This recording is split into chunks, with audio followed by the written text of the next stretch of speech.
Un parlement, c'est quoi? Un parlement, c'est une assemblée de personnes qui sont élues par la population et qui a, on va dire, trois grands rôles. Premièrement, c'est représenter le peuple, donc représenter les personnes qui ont voté pour elle. Deuxièmement, c'est le parlement qui fait et qui défait les lois. Donc chaque décision qui est prise à chaque niveau de pouvoir, je ne vais pas rentrer dans les détails, c'est le parlement qui décide. Si on décide d'interdire le Roundup, comme ça a été le cas dans l'actualité, c'est le Parlement qui l'a décidé. Ce niveau-là, c'était européen, mais comme je vous l'ai dit, il y a plusieurs niveaux de pouvoir, et on ne va pas rentrer dans les détails, en tout cas pas maintenant. Et donc la troisième fonction du Parlement, c'est de contrôler le gouvernement, et donc de contrôler l'exécutif. Le pouvoir exécutif, c'est quoi? C'est mettre en place les lois qui ont été votées par le pouvoir législatif, à savoir le Parlement. On a toujours cette notion de Parlement et de gouvernement qui vont de pair.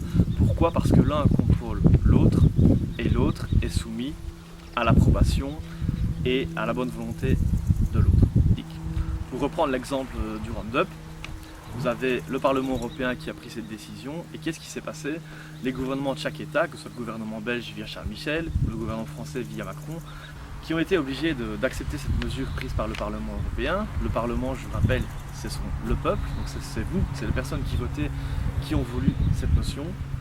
Et par conséquent, on a interdit le Roundup pour tout le glyphosate. Est-ce que le gouvernement peut faire opposition au Parlement? Est-ce qu'il peut s'opposer au Parlement, à une décision prise par le Parlement?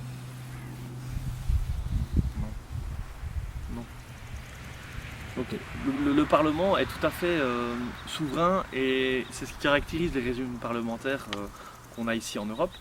C'est que le Parlement n'a pas tous les pouvoirs non plus, mais si on devait essayer de mettre une notion de rapport de force entre le Parlement et le gouvernement, on pourrait clairement dire que le Parlement est le plus fort. Le Parlement, il se compose de deux chambres, c'est très important. Il y a la Chambre des représentants et ce qu'on appelle la Chambre haute, le Sénat.